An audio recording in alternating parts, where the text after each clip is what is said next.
What's up, guys? This is Rise, and welcome to one of two videos before the start of the new Go Battle League season. I'm sure a lot of you guys played the Shadow Mewtwo raid event this past weekend. I did with my friends, and my goal was essentially to get a shiny just for fun and to also get something I could purify to a Hundo IV. And the one you're seeing on screen now was one that had a 15-13-13 IV as a shadow, and I was very excited to be able to purify it to get a 100% IV Mewtwo. So I decided to go for it, and I did this on stream and powered it up.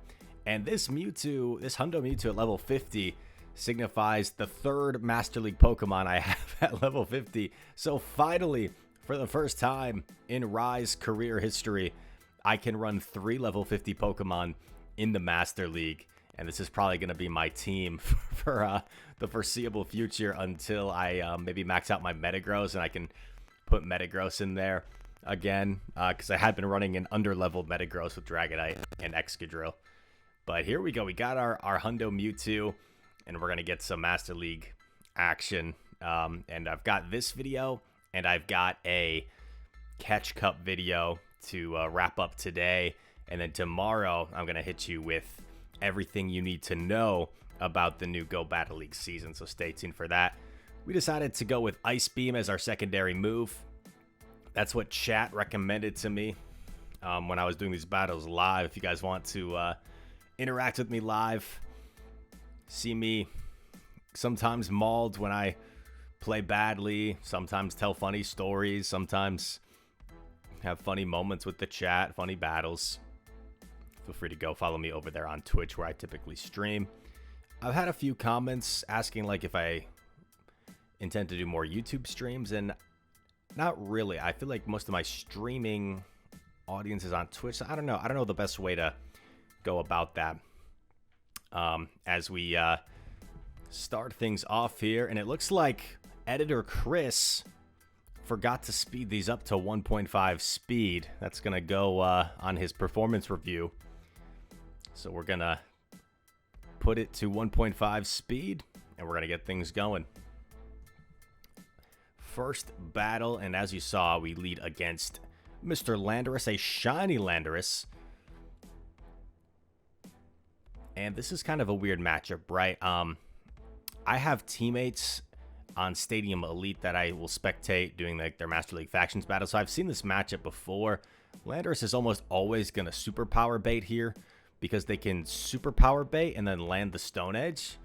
So I decide to catch the Stone Edge on my Excadrill. That way I don't have to expend both shields.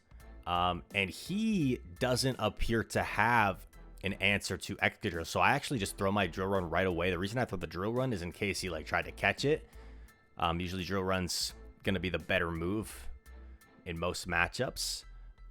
In comes Zacian, and I'm gonna throw after 6 here. Now Excadrill actually wins CMP over Zacian, so that's why I like to throw after 6. If you're unfamiliar with the counts for Zacian, it's 665. The easy way to think about it is like it's the same as Venusaur to Frenzy. It's the same as Frostlass to Avalanche. Because like if you just told me, without referencing those other ones, if you just told me like what are the counts for Quick Attack, Close Combat, I'd probably have to think about it.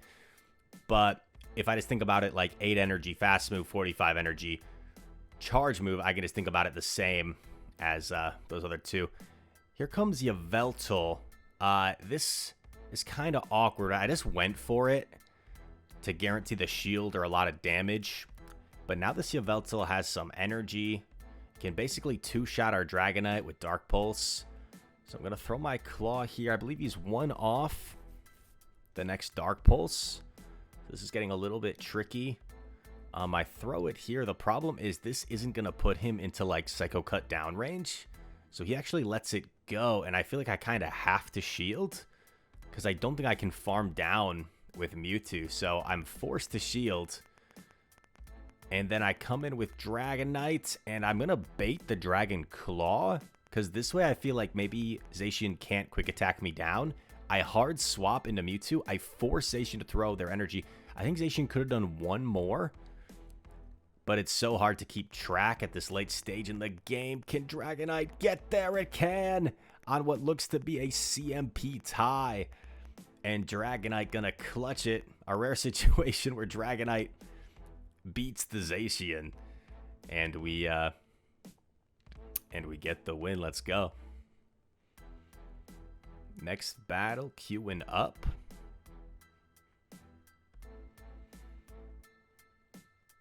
Let me know how your guys' Mewtwo raid event went. I know there's definitely some mixed feelings, especially in communities where people don't have as many people around that they can do in-person events with. So for me, for example, like I live in a smaller, like suburby type town where in my immediate vicinity, there isn't really anybody I know that plays. But if I drive about 15, 20 minutes to the closest city, I know there's a big community there that I can meet up with. So I was able to do quite a few raids, and it was a lot of fun. And I got to meet a lot of people, and I actually have a funny story I could tell you guys at the end of the video, or just during the battles, I guess. It's the end of the season. I don't think we're too concerned about the battles. I go for this big Psycho Cut down with my Mewtwo, and in comes Dialga, and I was immediately thinking, you know, I probably should have just saved this energy and gone into Drill immediately. In comes Groudon, and this is just kind of awkward. Going for my Drill run. Groudon wisely throws on CMP. I don't feel like I can bother shielding this. And it is a Fire Punch, actually. That's a little bit better for me. At least I get this off.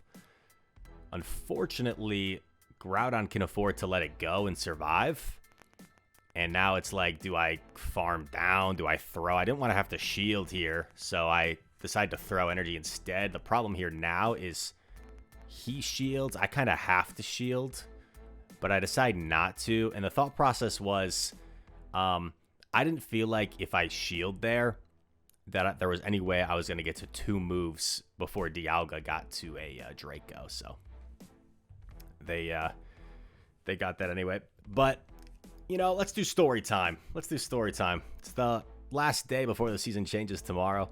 And let's see if we can overcome this bad Zacian lead. But basically, we had done maybe half of Saturday as a group, and then we bailed out. And then we did pretty much the entirety of Sunday. I actually slept in because I did a Sylph tournament the night before that I just had entered, and it went really late. It literally went to like 5 a.m. I don't recommend doing that. I managed to get, I actually managed to win. I got to the finals. I was undefeated, and I lost in the finals to Elite. But the way Sylph works is it's like a Swiss bracket. So we both finished 5-1, and I had more battles won. So I technically won. Technically, we tied to win it. So that was cool.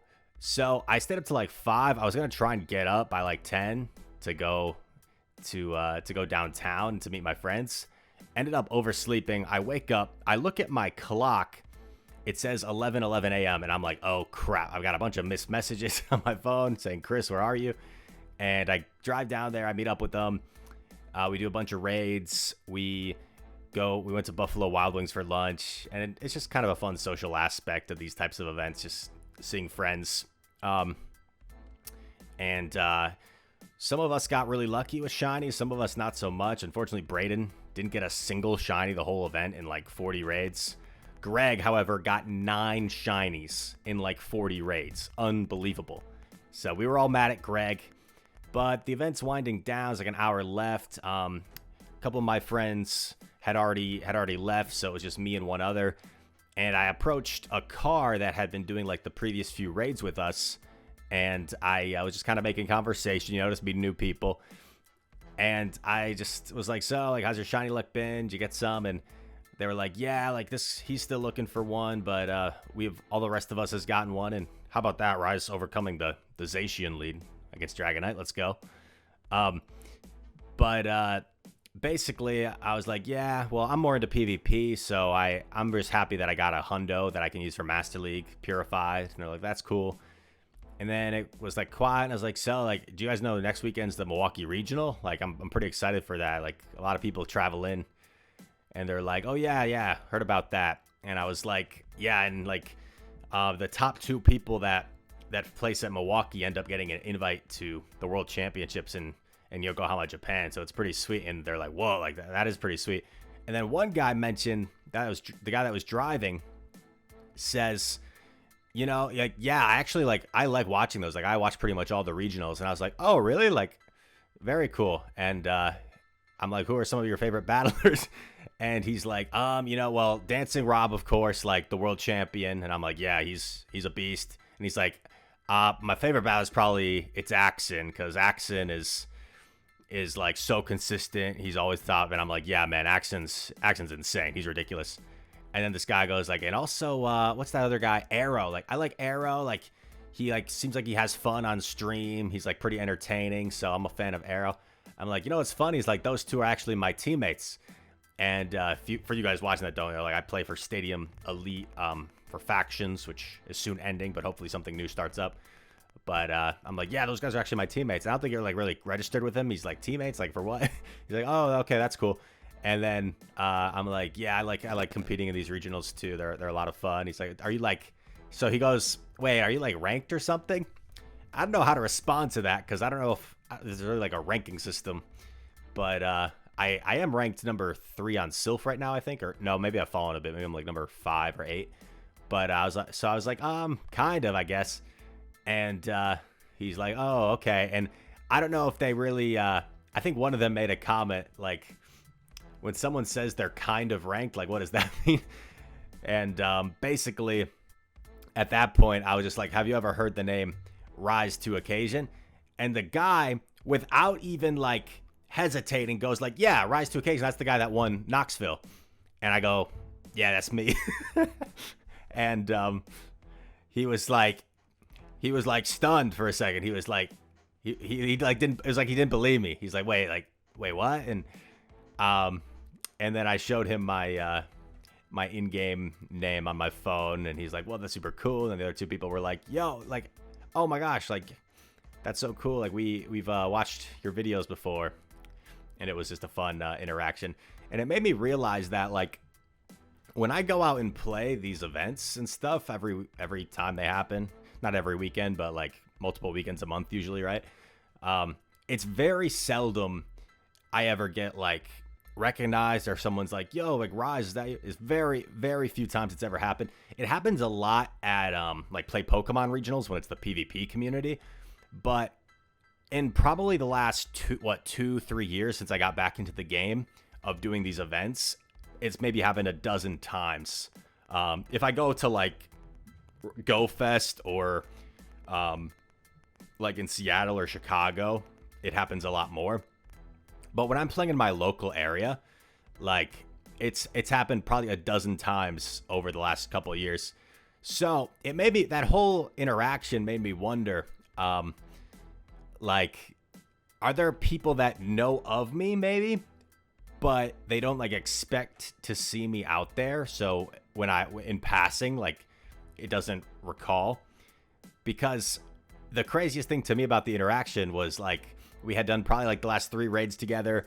And this guy like followed regionals too and like knew PvP, and he knew of me, but he just didn't realize that was me. So it was just a funny little story, and I was joking about it with Arrow and Axon.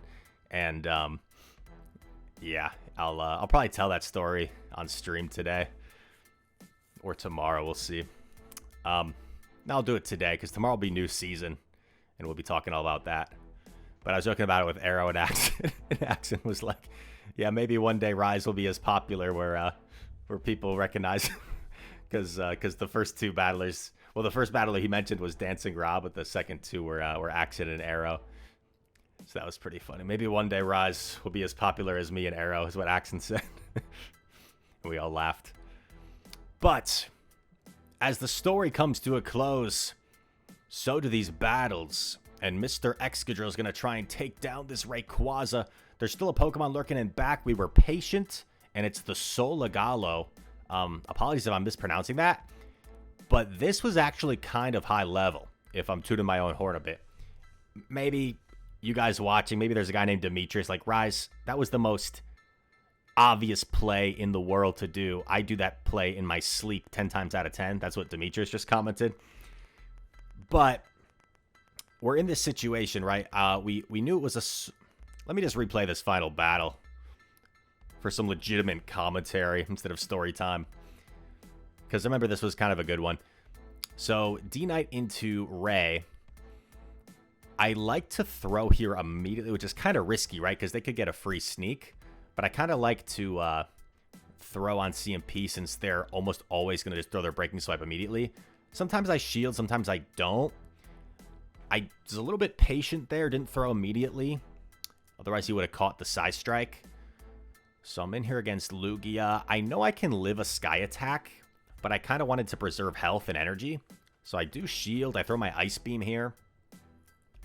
Ice Beam knocks out before they get to another Sky Attack. That's really nice for me. I throw right away. I thought Ray had a move, so I wanted to get it off before they throw their move. He uses his final Protect Shield, and I come in with my Excadrill. I am going to get outpaced here since he was only 3-way, so now I am debuffed by the Breaking Swipe. He tries to catch. He comes in with a Solagalo, and keep in mind, I'm debuffed. I recognize that it does a little bit less than half, so I swap out, not to try and catch, but to clear my debuff, and then throw the Drill Run. And now I can simply shield here, and get off my Rock Slide, which should obviously KO the Rayquaza from this range. Bang, bang, boogie. Haven't said that phrase in a while. And we get the win. Let me know if you guys enjoyed a little bit of a story time in this video. I don't expect a video like this to get too many views since it's the end of the season and people are going to be really looking forward to the new season stuff. So I hope to see y'all there. If you enjoyed the video, though, please feel free to hit that like button. It helps out the channel. Subscribe if you're new. Comment down below. All comments are appreciated. And all that said, thank you so much for watching. I hope to see y'all in the next one. Peace.